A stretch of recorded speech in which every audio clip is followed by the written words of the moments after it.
Ladies and gentlemen, welcome back to Amateur Repair Time. Today we're going to look at this super cool Heathkit Vacuum Tube Voltmeter. I'm a little curious of what this actually even is. It's kind of large. Let me tell you where I got this, and then I don't even really know what it is. I mean, it's a voltmeter, it says, but I don't completely get what's going on.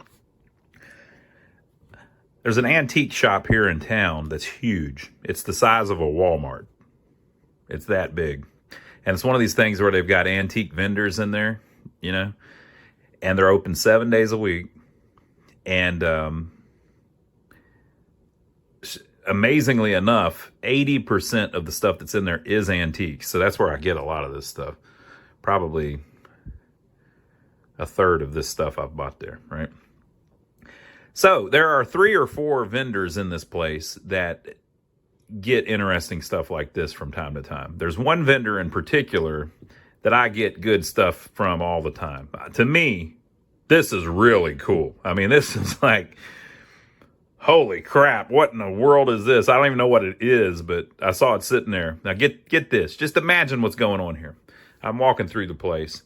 There's high-priced stuff over here. There's high-priced stuff over here, and you're walking through. And then I get up back to the back to this one vendor that always has all kinds of cool stuff. And there is a rack, and it says clearance on it. And this is sitting on it, and a bunch of other stuff.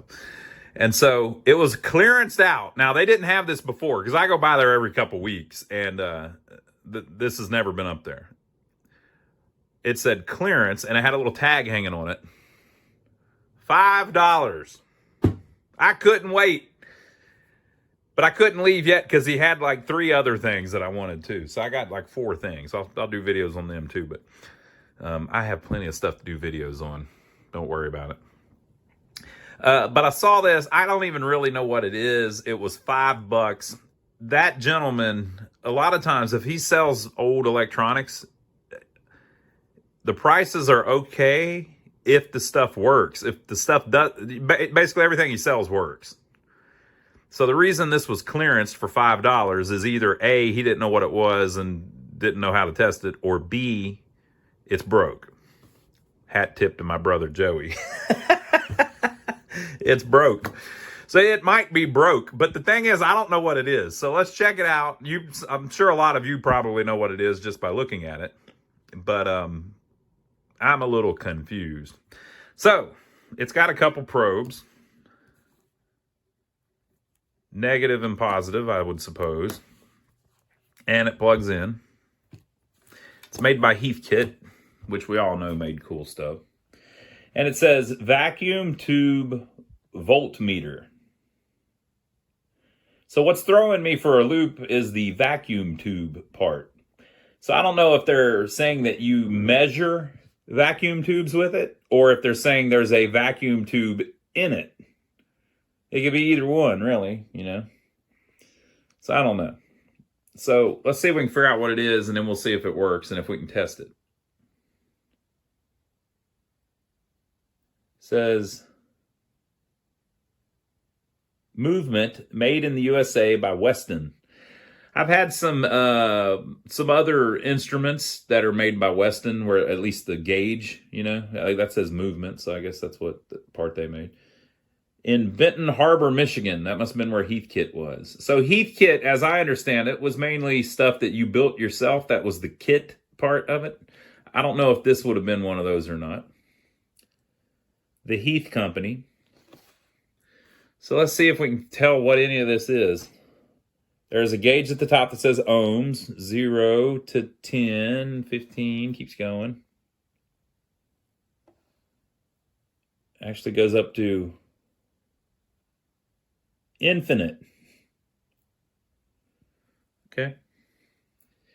And then there's one that says DC voltage, and then there's AC voltage under it. So this is just like a regular volt ohm meter. DC voltage, AC voltage, but the AC voltage only goes up to 50. Okay. And the DC voltage only goes up to 15. And then I suppose it says amps. Maybe. Let's zoom in. No, not amp. PP? PP.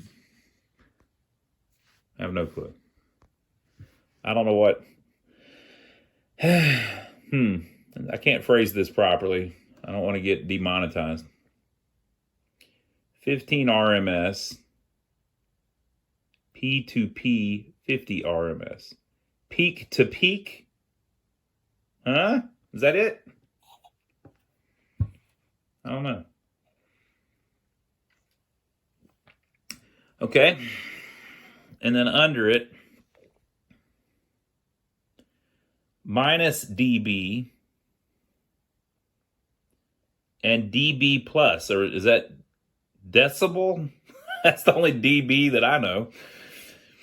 And then look, it has a little 0 in the middle, which I guess would be how you zero out something. And then it says minus and plus.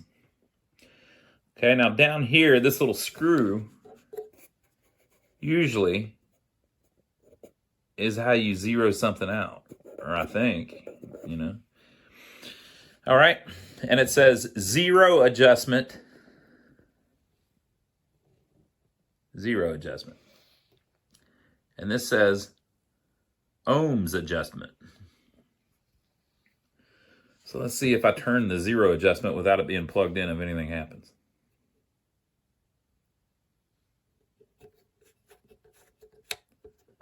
No, nothing happens. Okay, let's see if I turn the ohms adjustment with nothing plugged in, if anything happens. No, nothing happens.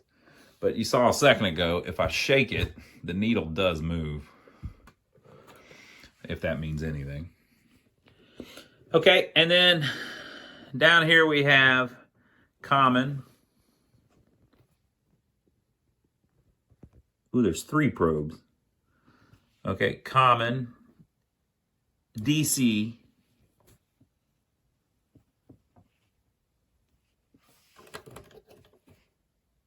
AC, and ohms. Interesting. So they have separate probes depending on what you're probing. But it's usually like that, isn't it? Usually on a fluke, you have to move the little insert.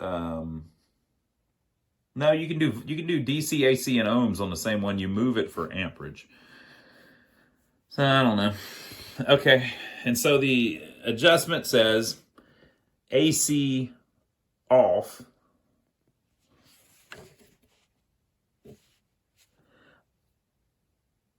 Maybe they're saying you can check AC even if it is off.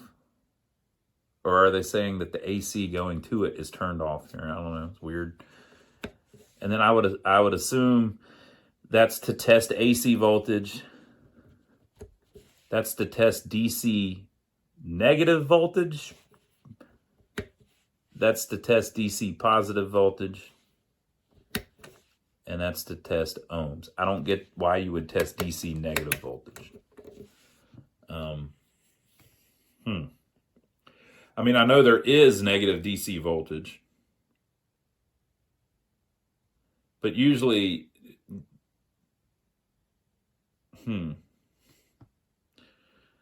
I can kind of see it. I usually use, you know, modern multimeters, and whenever you test DC, if it is a negative voltage, it just says negative 10 volts or whatever. But I guess if you were doing this, it couldn't really do that because the analog meter can't go negative.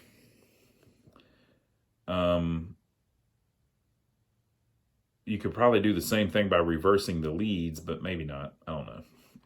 Okay, so I'm sure there's a reason or they wouldn't have done it. Just because I'm ignorant of it doesn't mean it was a bad idea. By the way, this is a model V7A, it says.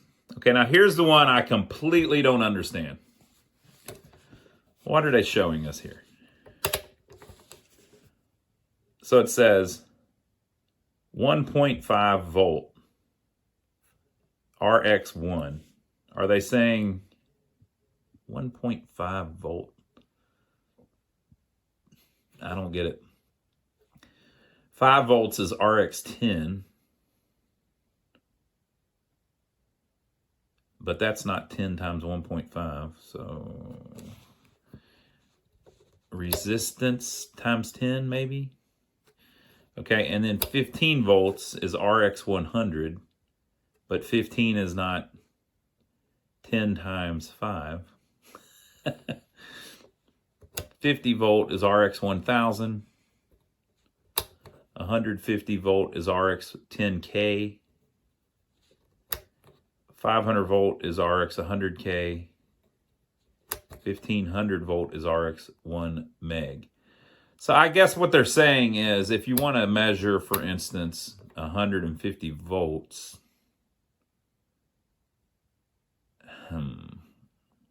yeah, I don't know how it works. So, like, because, you know, what I'm going to use it to measure is the AC voltage coming out of the wall.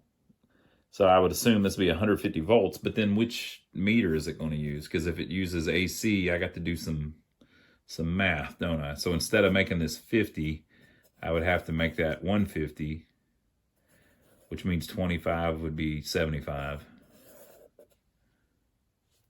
Yeah, so I don't know. Oh, you know what? Look, they're cumulative. It doesn't necessarily say that that's DC voltage. And it doesn't necessarily say that that's AC voltage. It says DC voltage, AC voltage, and then there is a little arrow. What is that called? I don't know what that's called.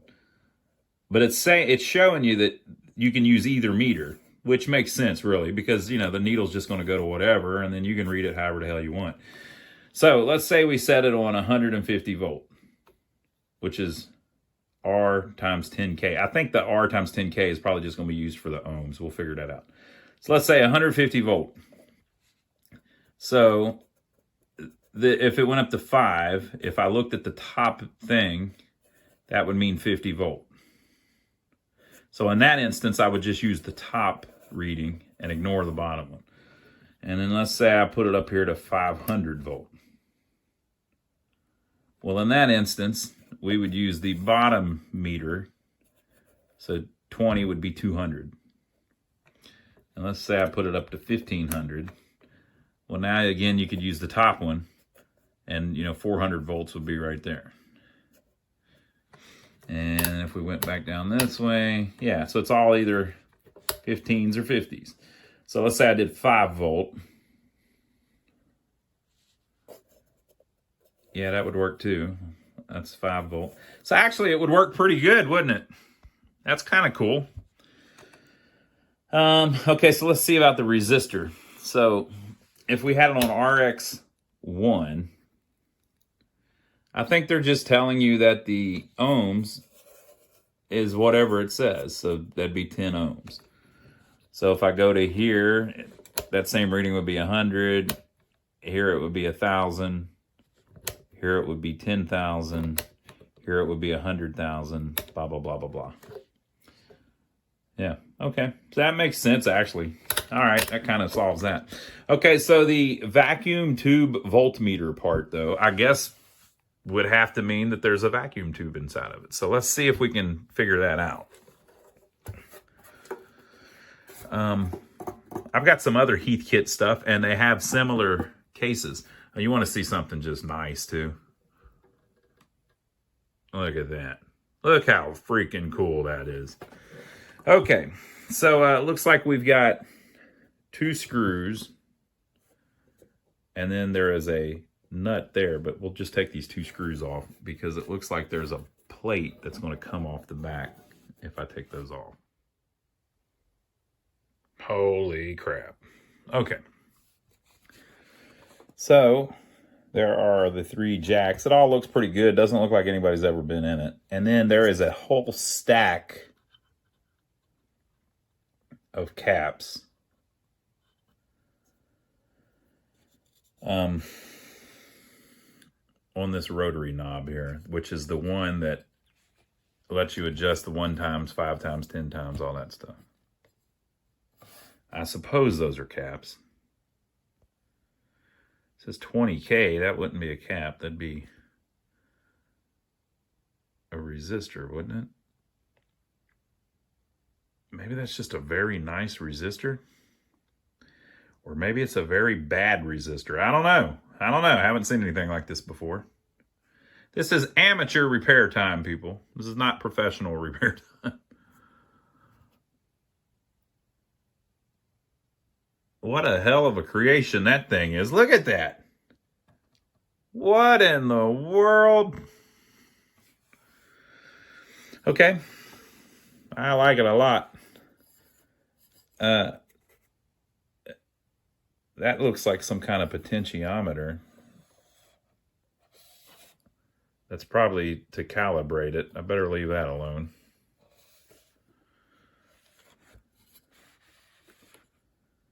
There's another one. And there's another one.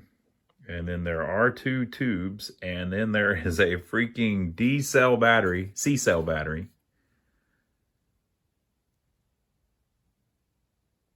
Is that a C-cell or a D-cell? I haven't used the batteries in so long, I don't know. I think that's a C-cell.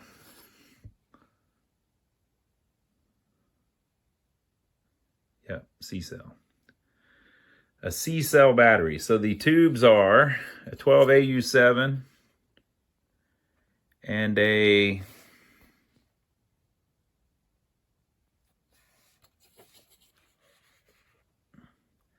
6AL5.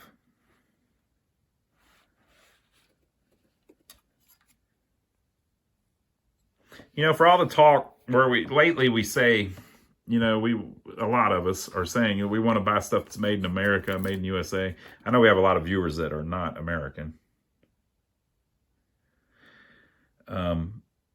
But this is not made in the USA. Maybe some of it is, but like for instance, the 2 tubes that are in it that are probably original actually came from Europe. From good old Great Britain. Right? So whenever we buy stuff now and it says made in the USA or assembled in the USA from foreign sourced parts, we don't really like that as much, right?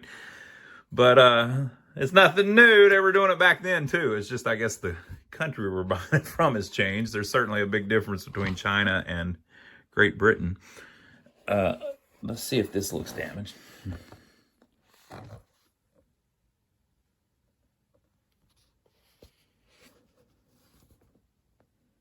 I think it's just a wire, so it's probably supposed to be like that. All right. Some kind of big old cap up there. Ooh, don't hurt it. Okay, it says use a number 50 pilot lamp. Is this a circuit breaker or something?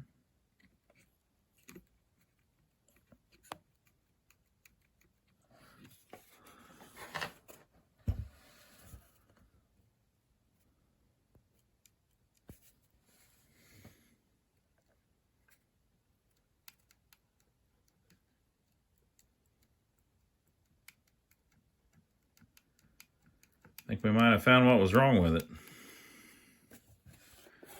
What is that?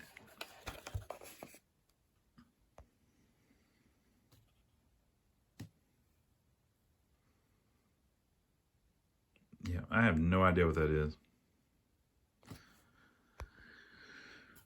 I've never seen anything like this in my life. Okay, it's got a little transformer here.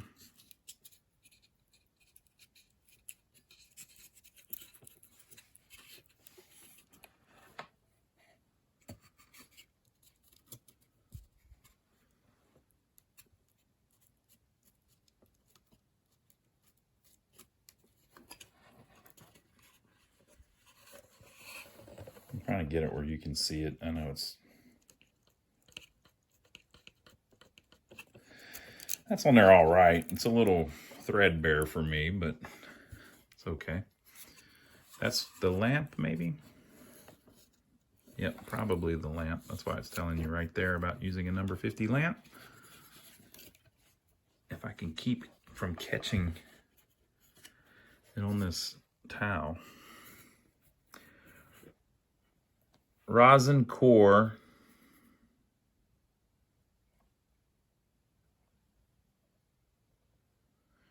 Rosin core solder, small tip iron.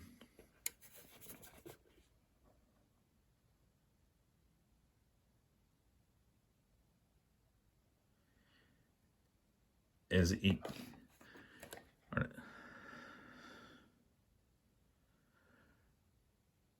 rosin core solder only. Small tip iron. Something watt. Something economical. Something or the other. Meter. Orange. Green. More words. Heathkit. Okay, so anything else we didn't see? A couple pots there mounted to the faceplate.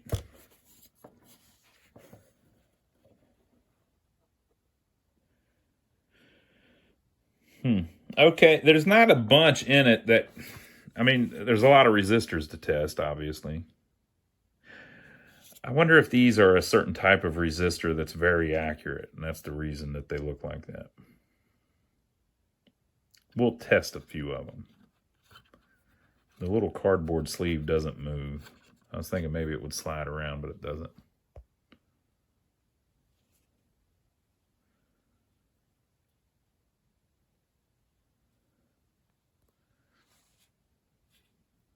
Now I'm going to have somebody leave a comment eventually saying, "Oh, get that battery out of there before it rots all over it." Even though it's been in there for 60 years, right?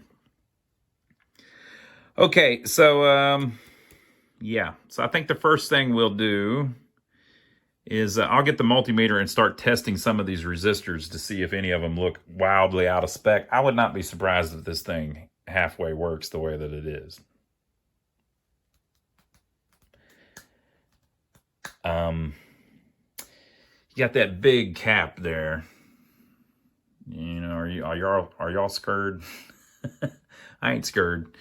Obviously this needs resoldered. Should I try it with that unsoldered to see if it doesn't do anything, and then I can assume that that's what the problem was? Okay, so yeah, let me test a few resistors. I'm also going to check and see if that cap seems shorted the way that it is. Old school ever ready C battery. Guaranteed.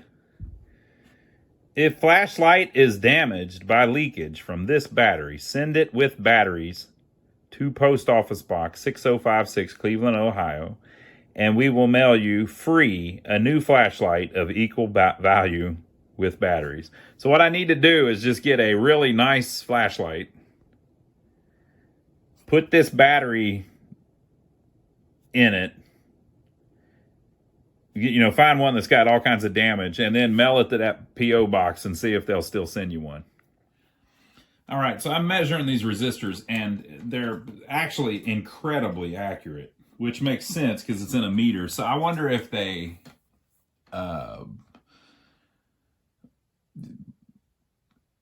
instead of manufacturing them perfect, I wonder if they just measured them until they found that one that was dead on. And it's like on most of them. So for instance, this one here is labeled 10K.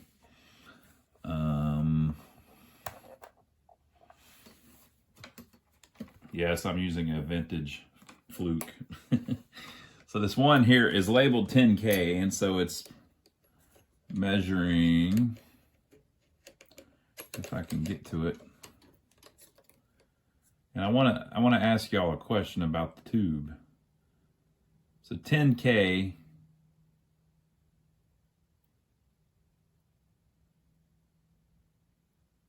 Look at that. It's not even a 1%. It's like a 10th of a percent accurate. Okay, so this one says 20K.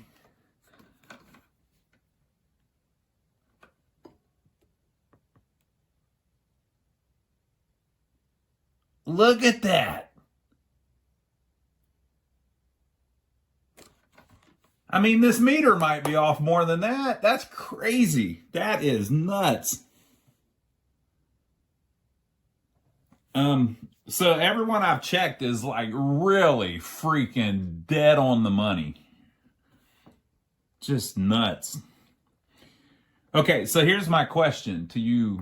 This is amateur repair time. So I don't know what I'm doing really, but there are some of you that do know what you're doing, right? So explain something to me.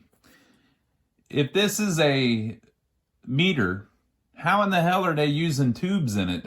Tubes aren't very accurate, are they? They're not precise. So it's just been my experience with tubes that if you measure them in any way, like no matter how, if you use a tube tester or however you measure them, you never get one that's perfect. You can't even really tell what it's going to be, even if it's a good one. You know what I mean? So like tubes wear out, basically. So I don't get how you would use that in something that needs to be really precise, like a meter, where the resistors are dead on the value that they're supposed to be, because precision's important, because it's a meter. Well, how do you use tubes in a meter like that? The tubes aren't precise, are they? Or maybe they are and I just don't realize it. But every time I test a tube, you can take two of them and they don't test anything like each other. I mean, they kind of do the same thing, obviously, but I just assumed that was a fact. If you use tubes, they're never going to be perfect. They're just off a little bit, you know. That's why, like on amplifiers, whenever they have like a push-pull amplifier, they sell you matched tubes because they've actually tested them and got two of them that are real similar to each other. So maybe what's going on here is they had some way to calibrate it, and so they installed the tube and then calibrated it after they installed the tube. So in other words, I shouldn't really swap that tube unless the thing's definitely bad or something. I don't know. But it's interesting. But so somewhere they got some really high quality resistors that have held up all this time. You know, usually stuff that I check with resistors, they've all drifted up. I heard someone explaining that like the carbon resistors, they get moisture in them, which changes the value of them. Just over the years, they absorb moisture. But these don't look like carbon resistors. Obviously, that one is. But these other ones, I don't know what that is with the little wrapping on them. But they're incredibly accurate. So I don't see any resistors that are screwed up.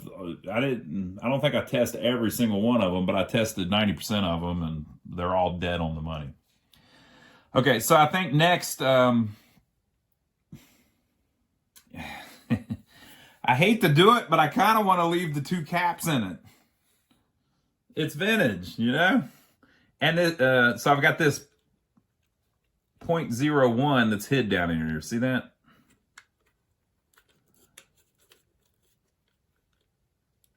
It's inside a metal case. I mean, if the thing blows up, we just go in and fix it. But I kind of want to leave it. The only one we have is that one, and then we have this one, which is like some kind of filter cap, I guess. Everything else is original, and it's real nice, so I kind of want to leave it. Which means I'm going to leave it. We'll bring it up slow. Don't worry about it. Okay, so I think I'll test the two tubes now.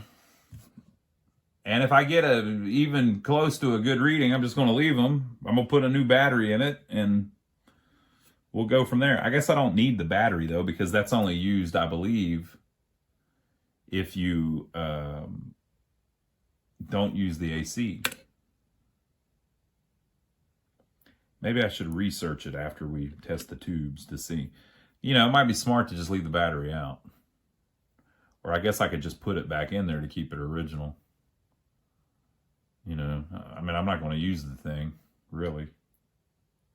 I'll probably use it a little bit like I use this one just to have fun and enjoy it, but I'm not putting it back into service or anything. If all of this is so that you can test ohms with it unplugged, I'm just going to put this back in it just for beauty and go from there. Okay, so oh, I need to resolder that thing, whatever it is. That's messed up, obviously. So I'll do that, and we'll test the 2 tubes.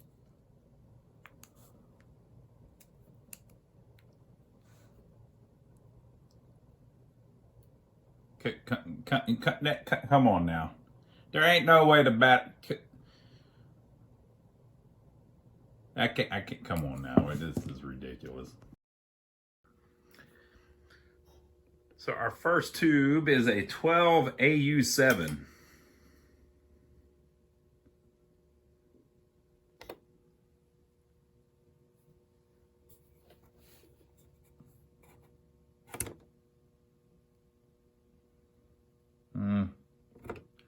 Kind of weak. A lot of the tubes I test end up in this range, so I'm not completely convinced that this tube tester is up to snuff. I will say though that on our previous video, what was it even about? What were the guitar amp on the last guitar amp that I worked on?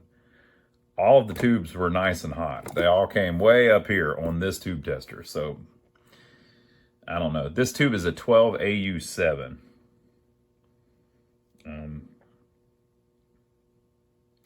Which actually has 2 ways to test it. It's telling me I should hit test button 2 as well.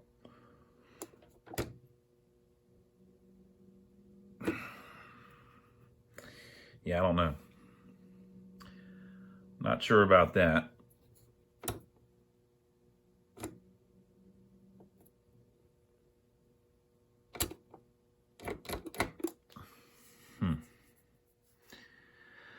So it's telling me it's kind of weak. So that's my question. You know, if that tube really is that weak, if I could find one that was better, should I swap it out? Or is everything going to need recalibrated? What I need to do is look at the schematics and see what these tubes actually do. So that one's iffy, but I've had we've done tons of the radios with this same tube tester, and they pop up looking like that and work just fine in the radio. Okay, so our next one is a 6AL5, which I have never heard of.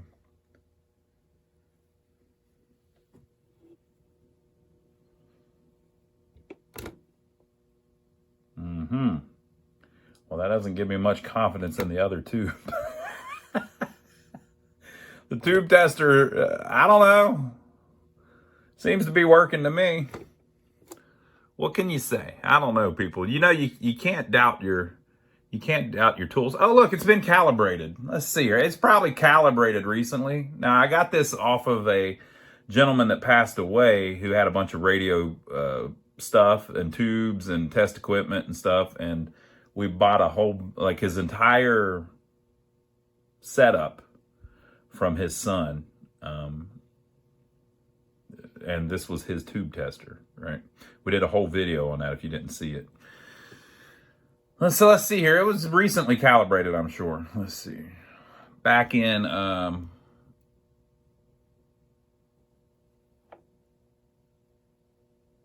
1983. Oh, yeah. So as soon as we get to July 1st of 1984, we need to have it calibrated again. See, July 1st of 1984.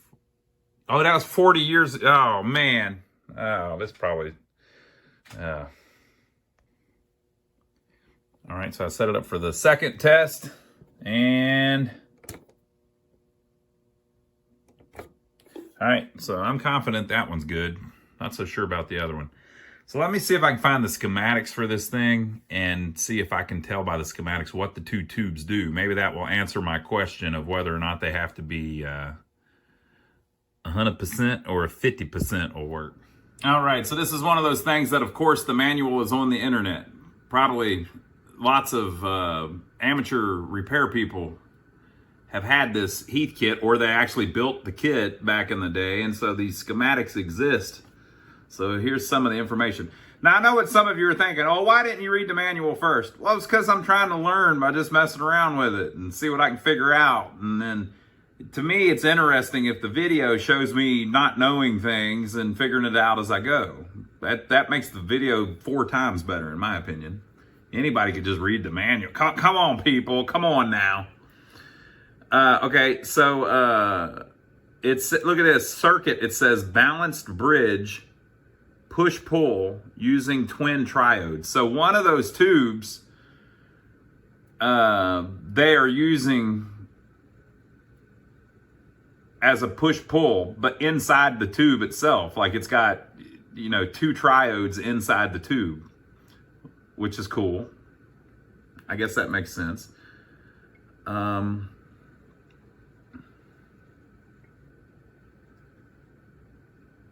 if there's anything else that I need to understand.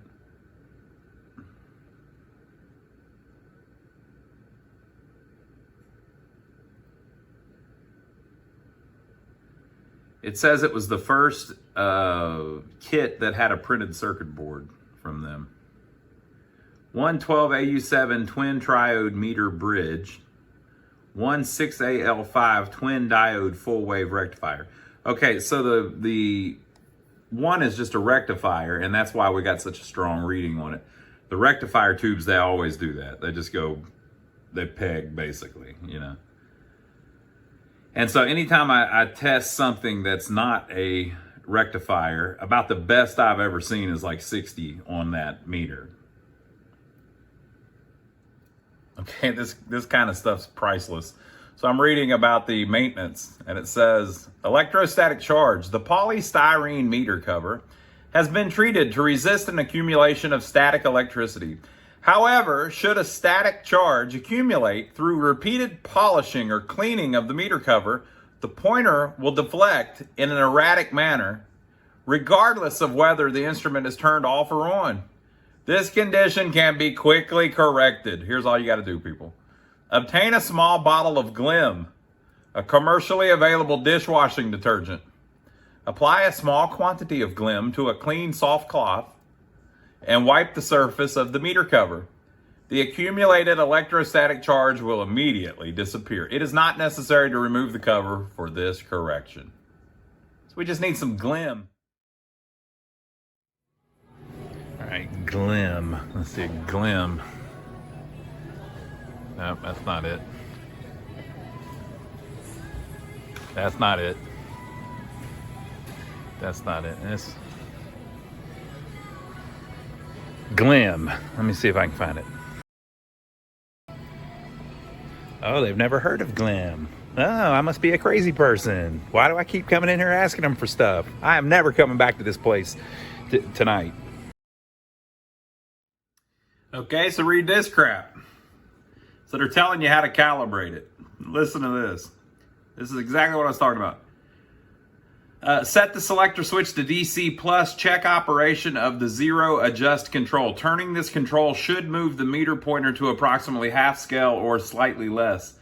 Set the pointer to 0 at the left side of the scale and check for 0 positioning when the selector switch is changed to DC minus. So that one knob, basically, you can set that whenever you're on checking DC voltage, that will move that up to the middle of the meter so that you can check a negative voltage or a positive voltage, right? And so back to the list. It should be possible to obtain a 0 adjust control position that will permit the meter pointer to remain stationary when switching through from DC plus to DC minus. That makes sense. If there is listen to this. If there is an appreciable 0 shift of more than 2 divisions on the scale, it should be regarded merely as an indication that additional aging of the 12AU7 tube is required. This aging can be obtained by leaving the instrument turned on for a period of 48 hours or more, or through continued use of the meter with periodic calibration. So they're saying just that if the tube's too good, it won't work right. That's how I interpret all that. Come on now, you're not supposed to you can't have it where the tube can't be, come on now. The tube's good, it ought to be good.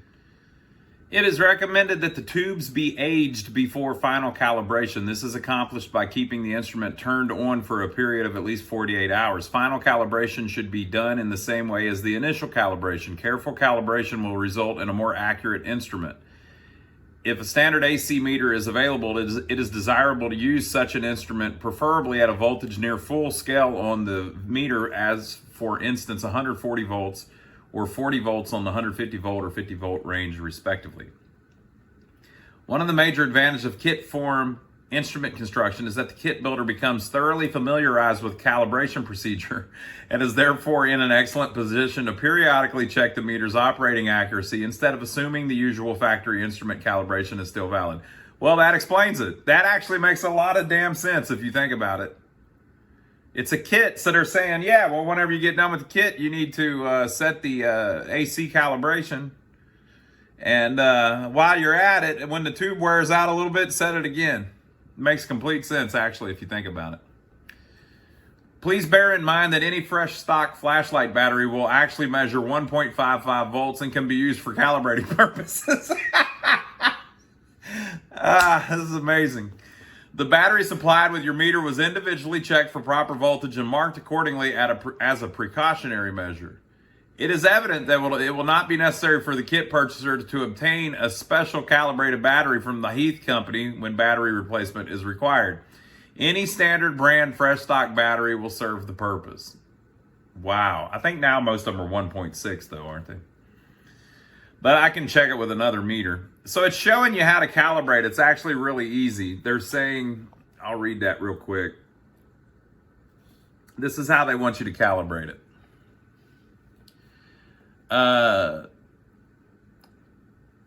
So you zero it out and turn the black plastic screw on the meter with a screwdriver to get it to zero out. And then you set the selector switch to DC. That's the part we just read. You're basically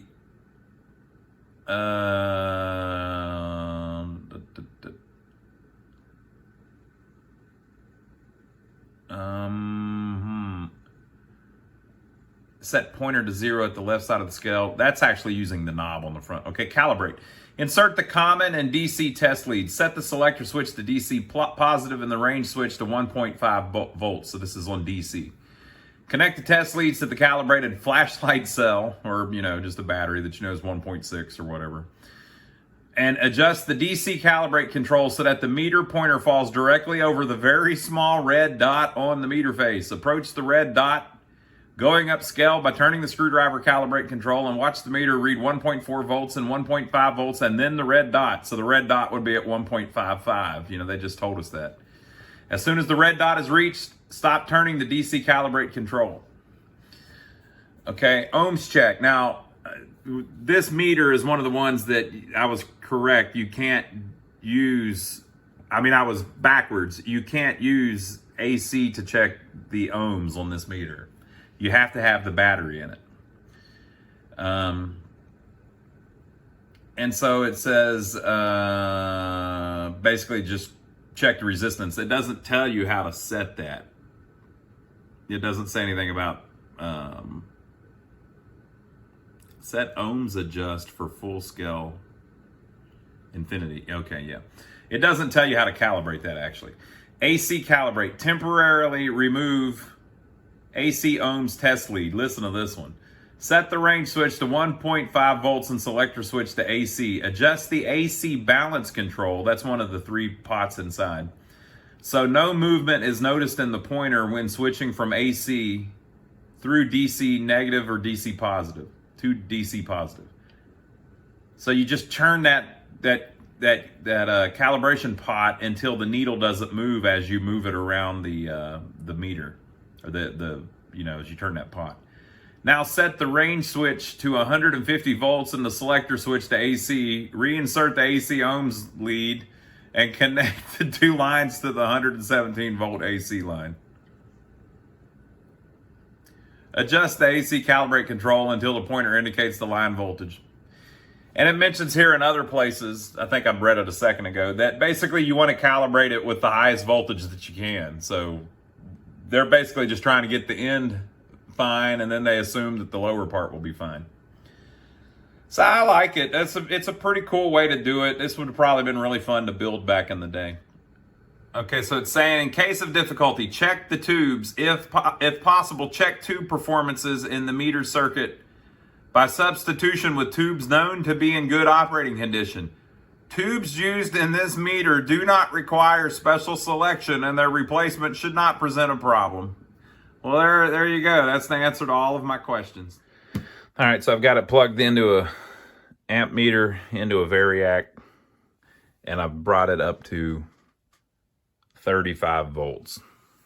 So I'm just going to let it sit for a while. I think the light is just barely on, so I think it is actually up, and it's not pulling any amperage at all, and I don't see any glow on the tubes yet. So I'm going to let it sit for a while. My thinking is that maybe we're reforming that cap. I left those two caps in. I looked on the schematics. One of them is across the secondary of the transformer, and the other one is just farther down in the schematics. That 0.01, I don't know what it's doing. But and I resoldered that, whatever in the world that is. I guess I should look on the schematics again and see what that even is. But I'm just trying to bring it up slow, and hopefully it'll reform that cap, and I can just leave it in there so I don't have to screw around with anything. I want it to be all original, even the battery. By the way, I'm going to check and see if the battery can accurately measure anything with 1.4 volts instead of 1.5 volts. Probably not, but maybe. We're up to 60 volts. The light is definitely on.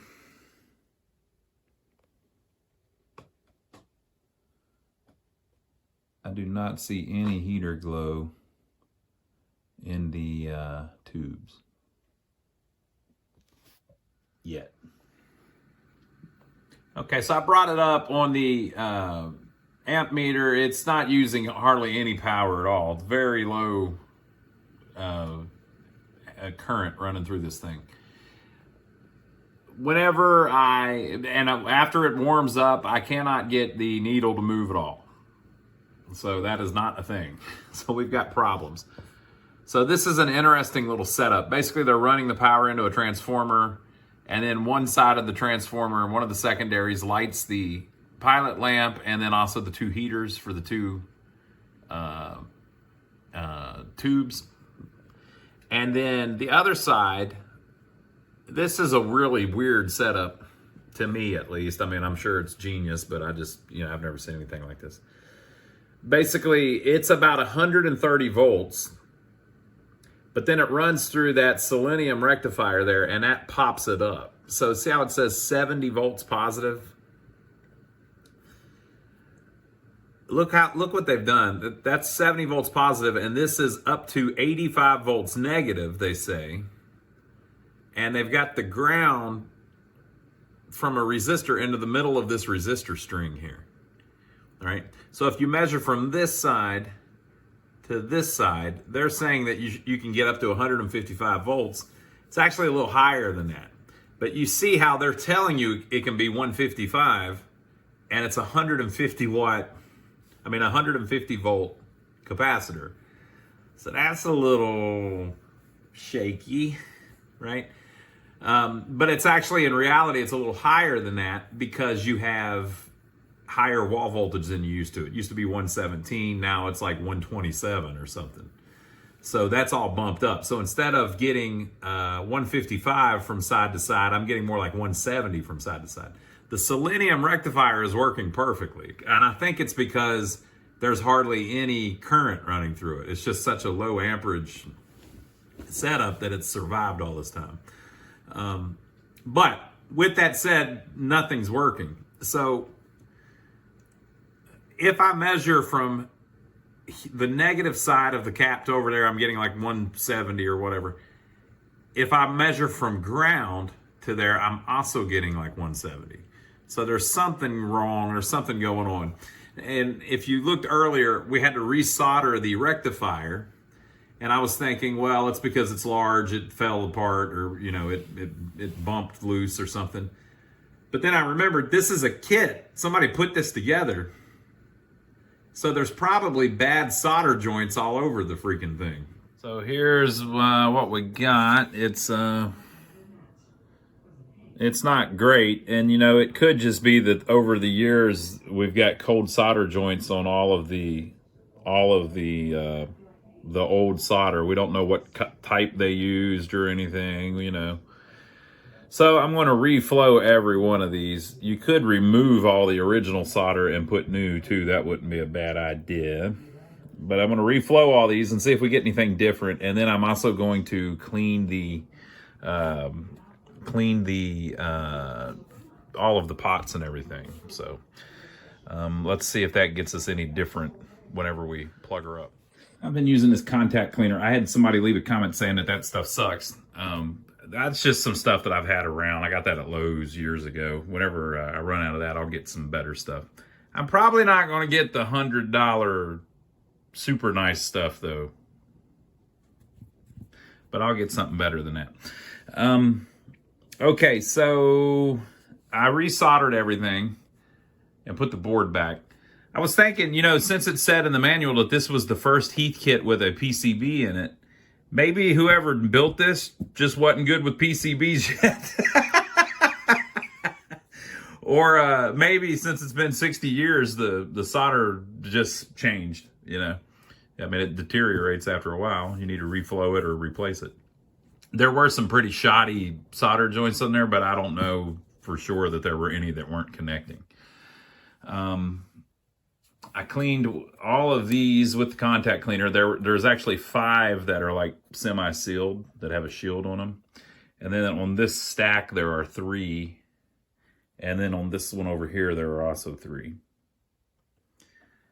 And so we'll see if we get anything different. I put up the variac and the amp meter because basically it was using so little power you couldn't even hardly see the needle move on the amp meter. So let's see if we get anything different. And before, basically the zero adjust didn't do anything, and whenever you put it on AC or DC, nothing happened. So let's see if anything's better now. Our little pilot light is still working. I guess that's good. At least I didn't ruin anything yet. Ooh, that's not good. Ooh, yeah, there we go. That looks more like it. Uh-huh. All right, so that's our 0. Yeah.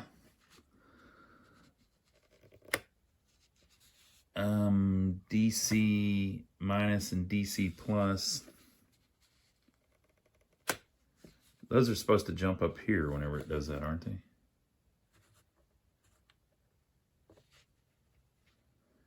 All right, I think I had to adjust the calibration.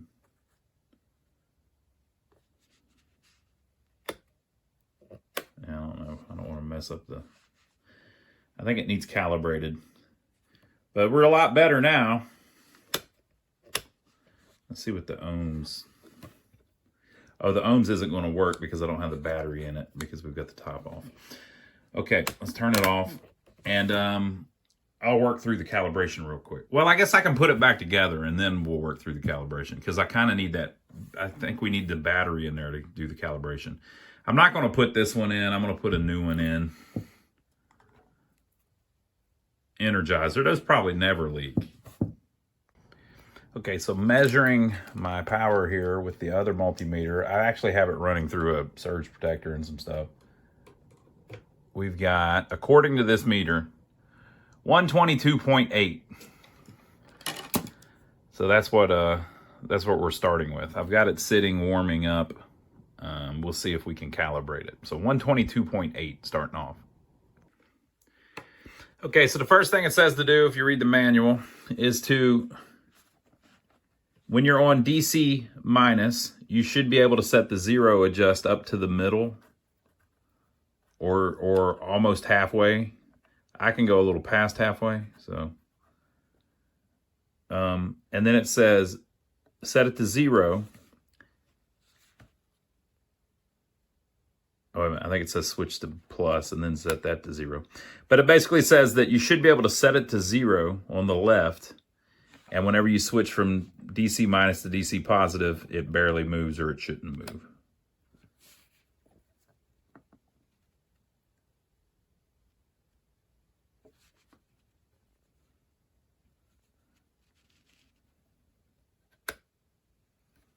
It's moving a little bit.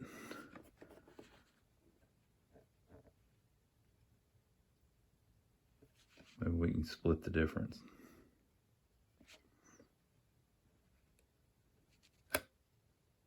There, okay. So from negative to positive, it's not moving. It just stays on 0.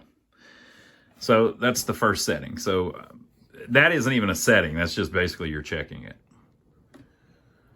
Okay, so I'm actually using this old battery to calibrate it. It wants you to use a brand new battery that will go to 1.55.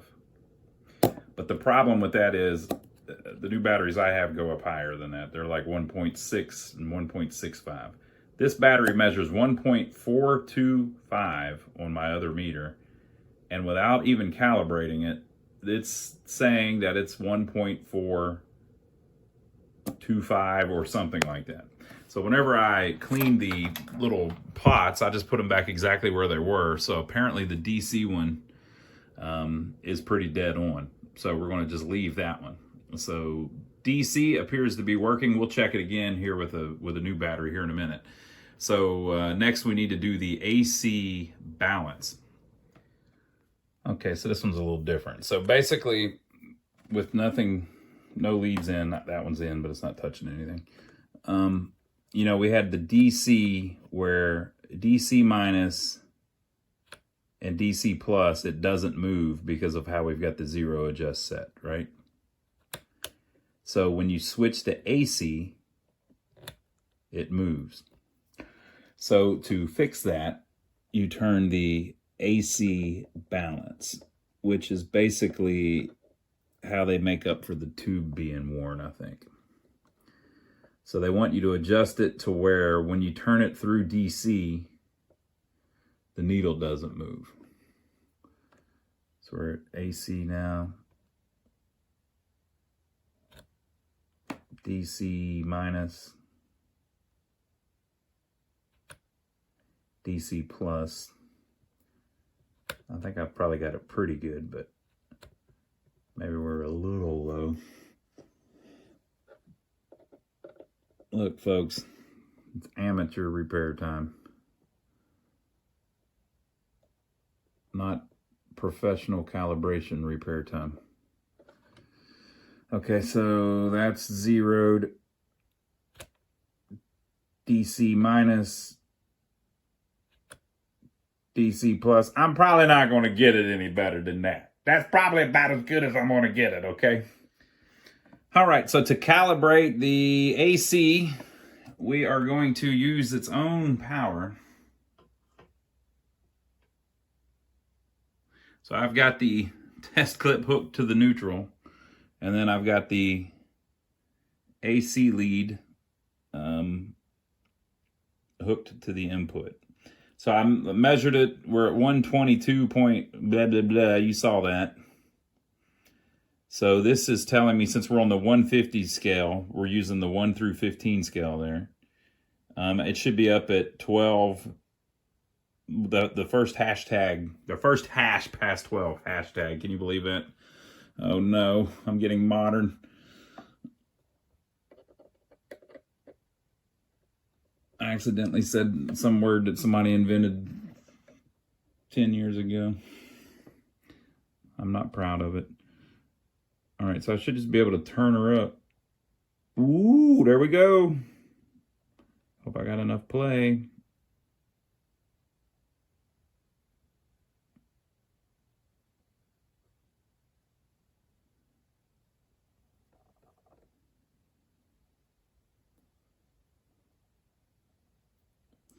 I'm gonna say that's close enough. Or as our buddy MRN Bricks says, one of our subscribers, That's good enough for the girls we're dating.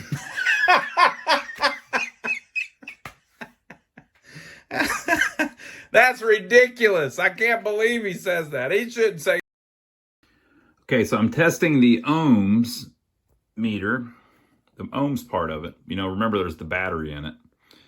And if you turn this ohms adjustment, you're supposed to turn it, I think, until you get up to infinity and beyond. You know, it actually says infinity right there. So instead of a zero adjustment, you do like an infinity adjustment. So if I short the two leads together,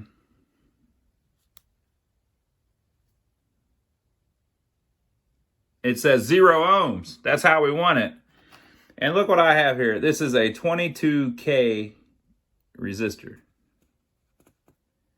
I have it set on the 10K scale.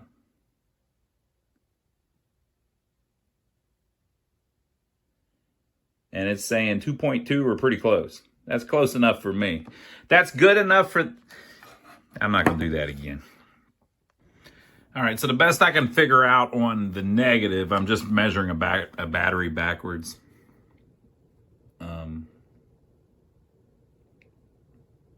I haven't tried this down here yet. I'm gonna leave that alone. I don't know.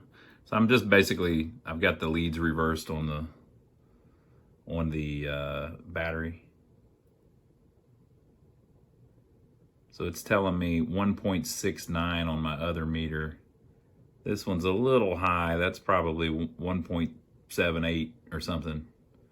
I'm on the 5-volt scale.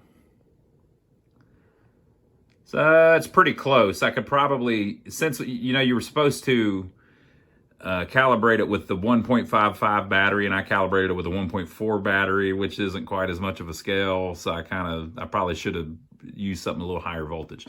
But pretty freaking close, I think. So there you go, folks. I hope you enjoyed it. What a cool little meter. Now I know what it is. I didn't even know what it was. I thought maybe you tested vacuum tubes with it. I have a whole bunch of tube testers. So I got one in the other day that's really old. It's like the test tubes from the 20s, and it's got all kinds of extra wires you hook up to stuff. It was before they kind of standardized them, I think. I'll do a video on that eventually. But there you go. That's a Heathkit V7A. And basically it had some bad solder joints, I think. The tubes were still fine, and all of the pots still work. It either had bad solder joints or it had bad flaky connections on the pots, but it seems... Oh, I ohmed out all of these leads, and they're all fine too. They're just old. They're starting to get kind of brittle. But very cool. I like it. I will add it to my collection. I'll just make this my normal voltmeter now from now on, because it works perfectly. We've seen that, right? Hey, if you like watching me peck around and try to fix old things that I don't even know what it is, check out this video. But I'll see you on the next one. I hope you enjoyed it.